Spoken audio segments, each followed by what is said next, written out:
حضرت عمر رضی اللہ عنہ کے دور میں دو شخص آپس میں لڑتے ہوئے ان کی دربار میں داخل ہوئے اور ایک دوسرے کے اوپر وہ الزام تراشی کرنے لگے کہ تو میرا بھائی نہیں ہے، میرے باپ کی ملکت کا وارث میں اکیلا ہوں۔ دوسرا بھی یہی کہنے لگا، تو میرا بھائی نہیں ہے، میری باپ کی ملکت کا وارث میں اکیلا ہوں، تو جھوٹا ہے۔ جب یہ فیصلہ حضرت عمر کے سامنے رکھا گیا تو آپ نے ان سے گواہ طلب کیے، تو ان کے پاس گواہ نہ تھے، تو فرمایا کیسے ممکن ہے یہ فیصلہ جب کہ تم ایک دوسرے کے اوپر الزام تراشی کر رہے ہو؟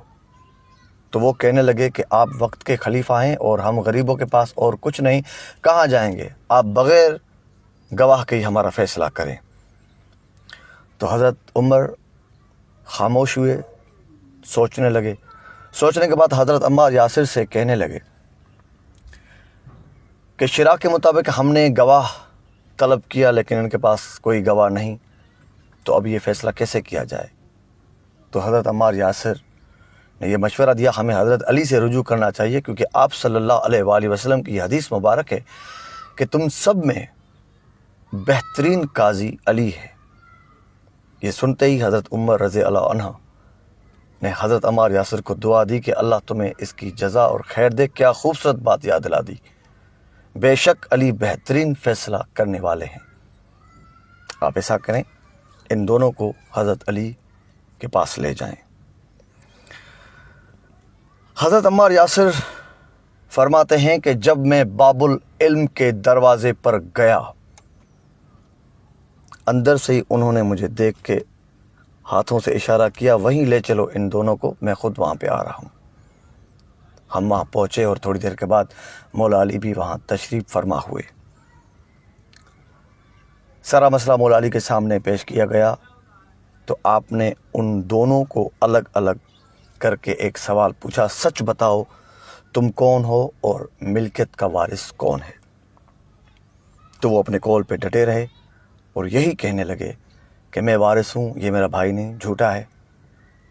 دونوں کے بیان یہی تھے۔ مولا علی نے پوچھا تمہارے والد کی قبر کہاں پر ہے؟ کہا فلاں قبرستان میں۔ حکم جاری کیا کہ جاؤ اس قبرستان میں، اس قبر کو کھود کے اس میں سے ایک ہڈی میرے پاس لے آؤ۔ حکم پر عمل ہوا، قبرستان گئے، قبر کھودی، ایک ہڈی ملی، مولا علی کے سامنے پیش کی گئی۔ پھر آپ نے فرمایا کہ ان دونوں کا اب تھوڑا تھوڑا خون دو برتنوں میں پیش کیا جائے۔ ان دونوں کا خون نکال کے دو برتن مولا علی کے سامنے رکھے گئے، ایک برتن میں ایک کا خون، دوسرے برتن میں دوسرے کا خون۔ مولا علی نے وہ ہڈی اٹھائی، اس کے دو ٹکڑے کیے، ایک حصہ ایک برتن میں، دوسرا حصہ دوسرے برتن میں، اور اس برتن کو، ان دونوں برتن کو ڈھانپ دیا۔ کچھ دیر بعد جب ان کا کور ہٹایا گیا، دیکھا کہ ایک ہڈی نے پورا خون جذب کر لیا تھا اور ایک ہڈی وہ خون میں تیر رہی تھی۔ جس کے خون میں ہڈی تیر رہی تھی، مولا علی نے اس سے فرمایا کہ اگرچہ یہ تمہارا باپ ہوتا تو اس کی ہڈی تمہارا خون جذب کر چکی ہوتی، جبکہ اس کے خون کو ہڈی نے جذب کیا ہے، تو یہ دونوں باپ بیٹے ہیں اور ملکیت کا وارث یہ ہے، تو جھوٹا ہے۔ جب یہ فیصلہ سب کے سامنے ہوا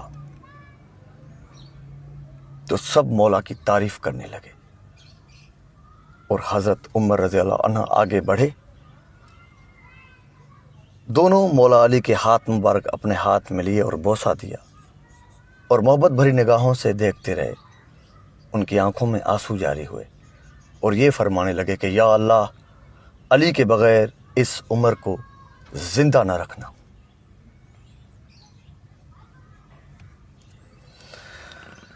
یہ دنیا کا پہلا ڈی این اے ٹیسٹ تھا جو آج سے 1400 سال پہلے مولا علی نے ایک فیصلے میں کر دکھایا تھا۔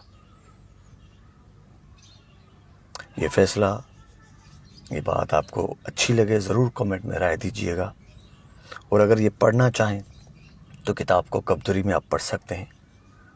حیدر قادری، السلام علیکم۔